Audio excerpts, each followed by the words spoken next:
Hello friends, आप देख रहे हैं आपका चैनल शेयर बाजार विद आयुष। और दोस्तों, इस वीडियो में बात करने वाले हैं मार्केट्स के ऊपर। मार्केट्स किस तरीके से रह सकते हैं और कुछ जो इंपॉर्टेंट खबरें निकल कर आई है। जो सबसे इंपॉर्टेंट खबर है वो है फर्स्ट, जो सेबी ने बैन किया है शॉर्ट सेलिंग को। और वो कौन सी शॉर्ट सेलिंग है वो हम समझेंगे इस वीडियो में। कुछ इंपॉर्टेंट बातें हैं जो आपको पता होनी चाहिए, जैसे रेड सी क्राइसिस की जो अपडेट्स निकल कर आ रहे हैं उनके बारे में। एंड डेफिनेटली और भी बहुत सारे इंपॉर्टेंट ग्लोबली ऐसे कुछ खबरें निकल कर आई है जो डेफिनेटली आपको पता चलेगी। तो काफ़ी इंपॉर्टेंट खबर होने वाली, तो वीडियो को देखिएगा पूरा जरूर। तो दोस्तों, ओवरऑल हम कह सकते हैं फ्राइडे के सेशन में मार्केट्स ने तेजी दिखाई ऑलमोस्ट 0.24% के आसपास। निफ्टी ऊपर जाकर बंद होता है 21,710 के आसपास। एंड ओवरऑल 52.20 पॉइंट्स की निफ्टी ने तेजी देखी। वैसे तो हम कह सकते हैं कि निफ्टी जहां ओपन हुआ था 21,705, उसके आसपास ही जाकर निफ्टी का क्लोजिंग आया 21,710 का।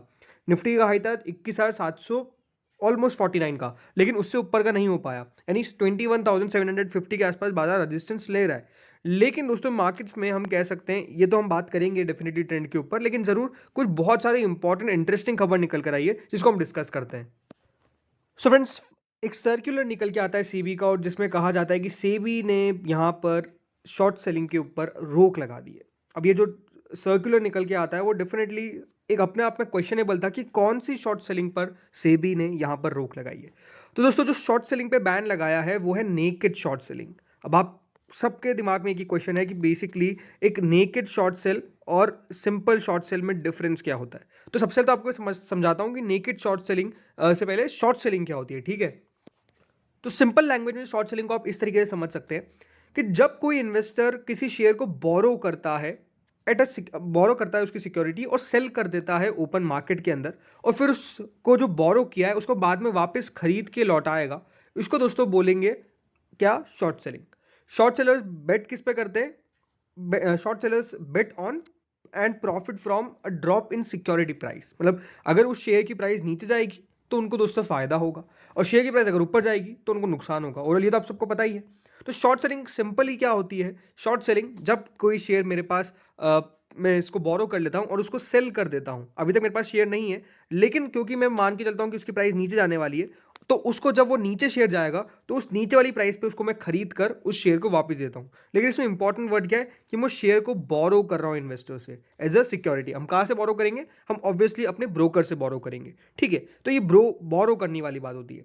लेकिन भाई दोस्तों, जब नेकेड शॉर्ट सेलिंग होती है, तो नेकेड शॉर्ट सेलिंग में आप क्या कर रहे हैं? आप कोई भी चीज बोरो नहीं कर रहे हैं, कोई शेयर बोरो नहीं कर रहे हैं, शेयर्स को आप डायरेक्टली सेल कर देते हैं, ठीक है। और इंटरेस्टिंग बात क्या है दोस्तों, जो नेकेड शॉर्ट सेलिंग है वो काफी कंट्रीज में ऑलरेडी बैन है। और कौन कौन सी? यूएस और यूके के अंदर ऑलरेडी दोस्तों वहां पे जो सिक्योरिटीज है, सिक्योरिटी एंड एक्सचेंज कमीशन है, उसने ऑलरेडी दोस्तों उसकी लीगैलिटी को यहाँ पे बैन कर दिया था। बिकॉज वहां पर भी दोस्तों क्राइसिस आया था, आपको याद होगा 2008 का जो क्राइसिस आया था। तो उसमें इस उसके कारण ही वहाँ पे यूएस में जो एसईसी है, जैसे हमारे यहाँ पे सेबी है, वहाँ पे एसईसी है, तो उनकी द्वारा फैसला लिया गया और उसको बैन कर दिया गया। लेकिन जो इंटरेस्टिंग बात क्या है दोस्तों इसके अंदर, कि इसके अंदर आपको शेयर्स बोरो नहीं करने पड़ते, आप डायरेक्ट सेल कर देते हैं। अब ये जो डायरेक्ट सेलिंग हो जाती है तो ये एक इलीगल होता है। इलीगल वहाँ पर अभी हमारे यहाँ पे इंडिया में इलीगल नहीं था, लेकिन अब से दोस्तों ये नहीं हो पाएगा क्योंकि सेबी ने ऑलरेडी इस पर रोक लगा दी।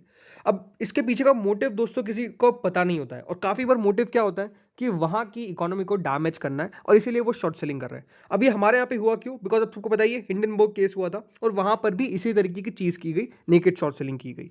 तो उसके कारण दोस्तों जो मार्केट्स थे वहाँ पर तो ठीक इतना कुछ आपको असर पड़ता हुआ देखने को नहीं मिला, बट जो वो इंडिविजुअल स्टॉक की मतलब स्टॉक्स थे जो अडानी ग्रुप के, वहाँ पर बहुत आपको बड़ा असर पड़ता हुआ देखने को मिला। तो इसीलिए दोस्तों अभी आपको पता ही है, हिंडनबर्ग के केस के ऊपर हमारे सुप्रीम कोर्ट में पिटीशन डाली गई थी। तो वहाँ पे अब सेबी ने यहाँ पर एक स्टेप उठाया और इस नेकेड शॉर्ट सेलिंग को हटा दिया है। तो इसका मतलब ये है कि आप नेकेड शॉर्ट सेलिंग नहीं कर सकते हैं।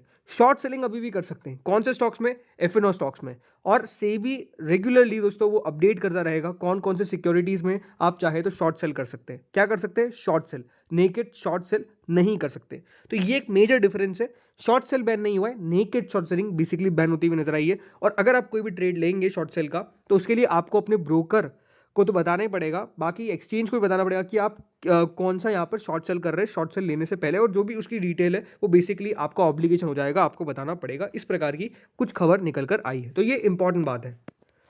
अब यहाँ पे साफ साफ पढ़ सकते हैं, brokers and stock exchange have been asked to collate this information and make it available to the public through their websites. With these latest updates, the framework for short selling given in the master circular issued to Stock Exchange and Clearing Corporation in October 2023 has been aligned with the framework outlined in a much earlier 2007 circular. तो basically दोस्तों यहाँ पर सेबी ने एक बड़ा step लिया है और ये एक वेलकमिंग स्टेप है, इसमें कोई गलत नहीं है। और बेसिकली ऐसा स्टेप बहुत सारी कंट्रीज ऑलरेडी ले चुकी है और अब हमने भी ये स्टेप ले लिया है, तो इसमें कोई दिक्कत वाली बात नहीं, बल्कि ये पॉजिटिव बात है।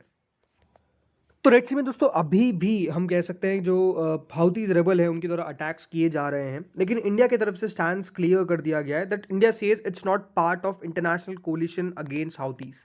अब दोस्तों ये लगातार हम कह सकते हैं कि यहाँ पर जो टारगेट्स किए जा रहे हैं, तो ये अपने आप में थोड़ा सा नेगेटिव तो रहता ही है, बिकॉज काफ़ी सारे इंपॉर्टेंट वेसल्स के ऊपर अटैक किया जा रहा है। और इसीलिए दोस्तों 12 nations led by United States jointly उन्होंने वॉर्न किया था Houthis of the consequences if they continued attacking ships sailing through the Red Sea. ये दोस्तों साफ साफ कहा गया। भारत ने भी थर्सडे को साफ साफ कर दिया था कि वो कोई भी कोलिशन का पार्ट नहीं है या फिर इंटरनेशनल इनिशिएटिव का पार्ट नहीं है against the Iran backed militants based in Yemen.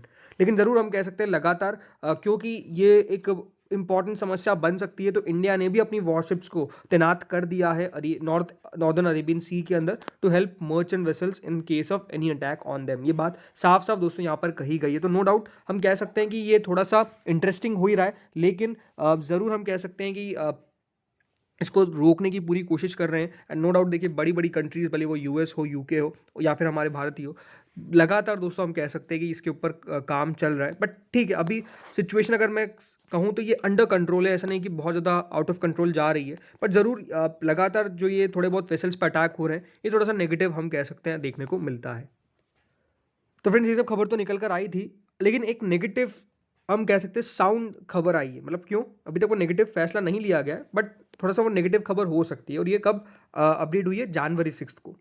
तो यहाँ पे दोस्तों साफ साफ कहा गया है Fed Logan would not take possibility of another rate hike off the table just yet. ये साफ साफ उनके द्वारा कहा गया है। अब दोस्तों ये डलास फेड प्रेसिडेंट है जो बेसिकली यहाँ पर आपको कहते हुए नजर आ रही है। अब फेड के भी देखिए बहुत सारे होते हैं, तो यहाँ पर जो डैलस है वहाँ पे डैलस फेड प्रेसिडेंट है, उनके द्वारा साफ साफ कहा गया है कि जो अभी भी थोड़ी बहुत फाइनेंशियल कंडीशंस ईज आउट नहीं हो पा रही है, वो थोड़ा सा दिक्कत है। और इसीलिए उन्होंने कहा है कि अभी भी एक पॉसिबिलिटी हो सकती है अनदर रेट हाइक की।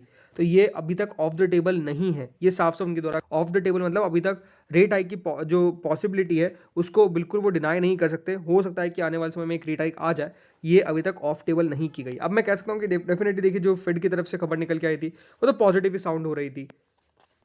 इनका द्वारा जो ज़्यादातर बात कही गई वो इसी पे थी कि जो लगातार लॉन्ग टर्म इंटरेस्ट रेट्स के अंदर ड्रॉप देखने को मिल रहा है फ्रॉम नवंबर, ये थोड़ा सा कंसर्निंग है। और इसीलिए दोस्तों जो ट्रेजरी यील्ड है वो भी लगातार लोअर जा रही है after market started to sense the Fed might not hike rates again. तो इसका थोड़ा बहुत उनको कंसर्न लग रहा है।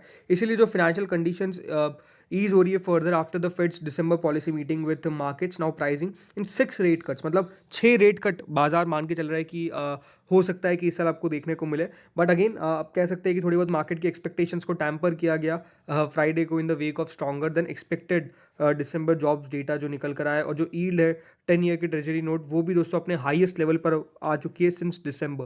तो ये थोड़े से कंसर्निंग पॉइंट्स अभी बाजार को देखने को मिल रहे हैं। और अगर मैं बात करता हूँ अमेरिकन मार्केट्स की, जो फ्राइडे को जो मूव दिखाया था, तो अमेरिका में सेशन कोई ऐसा नहीं है कि बहुत खास देखने को मिला, बल्कि अगर आप नोटिस करेंगे तो 14,524.07 पॉइंट्स पे जाकर नेस्डेक की क्लोजिंग देखने को मिलती है। ऑलमोस्ट 13.77 पॉइंट्स चढ़ा नेस्डेक। लेकिन ओवरऑल यही है कि जो तेज़ी थी वो उतनी ज़्यादा कोई टिक नहीं पाई, बिकॉज जो नेस्डेक का हाई था वो 14,625 का था एंड 14,524 पे अगर दोस्तों नेस्डेक क्लोज दे रहा है तो मतलब ये है कि हाँ बिल्कुल तेज़ी आपको वाइप ऑफ होती हुई देखने को मिली। सेम ट्रेंड था डाउ के अंदर और S&P के अंदर भी।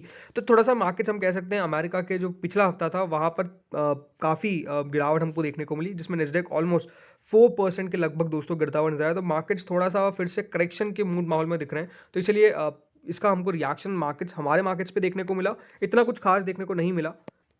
ऐसा नहीं कि हमारे बाजार नहीं गिरे, बट ओवरऑल बाजार ने हमारी रिकवरी दिखा दी थी और ऑलमोस्ट 0.05% निफ्टी ऊपर जाकर बंद हुआ। लेकिन ये ज़रूर है कि देखिए ग्लोबल मार्केट्स का असर थोड़ा बहुत हमारे मार्केट्स पर भी आता है। तो लेट्स सी क्या होता है। बाकी देखिए खबरें यही सारी है और अब नो डाउट देखिए जो ये वाला हफ्ता रहेगा वो ज़रूरी हफ्ता क्यों रहने वाला है, बिकॉज अर्निंग सीजन स्टार्ट होता हुआ नजर आने वाला है।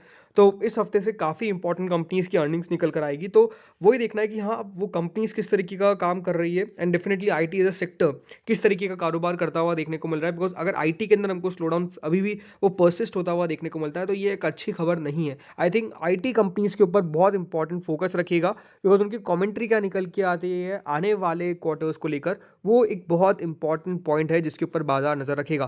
बिकॉज वहाँ पर अगर दोस्तों कोई पॉजिटिव कमेंट्री आ जाती है, तो मैं आपको ये ज़रूर कह सकता हूँ कि आईटी कंपनीज रहने वाली है अगले 6 से 9 महीने की थीम, बिकॉज वो बहुत बढ़िया कर जाएगी। नंबर्स आने से पहले ही दोस्तों वहाँ पर आपको रिएक्शन देखने को मिल जाएगा, और ये मैं कब से कहते आ रहा हूँ, और उस समय जब जब मैंने कहा था उसके बाद तो आईटी कंपनीज ने एक अच्छा हमको रनर अप दिखाया भी। लेकिन अभी मानता हूँ कि वहाँ पर रैली बिल्कुल स्टार्ट भी नहीं हुई है। बट इंपॉर्टेंट क्या है, वो अर्निंग्स में कंपनी के बारे में जब कमेंट्री निकल के आएगी, जब अर्निंग्स में हमको वो शो होगा, तो फिर डेफिनेटली देखिए मार्केट्स उसको आगे रिफ्लेक्ट करता हुआ नजर आएगा उनकी प्राइस के अंदर। तो फ्रेंड्स इस वीडियो में तो इतना ही था। बाकी अभी मार्केट्स को अगर देखा जाए तो बाजार में सबसे क्वाइट मॉडरेट रह सकते हैं इस हफ्ते। बहुत बड़ी तेजी की एक्सपेक्टेशंस मैं नहीं कर रहा हूँ। मार्केट्स एक रेंज में अभी ट्रेड करना चाहिए। रीजन सिंपल है, बहुत सारे इंपॉर्टेंट इवेंट्स आपको देखने को मिलेगा। स्पेसिफिकली अर्निंग्स की बात कर रहा हूँ मैं, जो बाजार देखेगा किस प्रकार के निकल के आते हैं। अगर अर्निंग्स खराब निकल के आएगी तो बाजार को गिरने में भी कोई ज़्यादा समय नहीं लगता है। तो फ्रेंड्स इस वीडियो में इतना ही था। होपफुली आपको वीडियो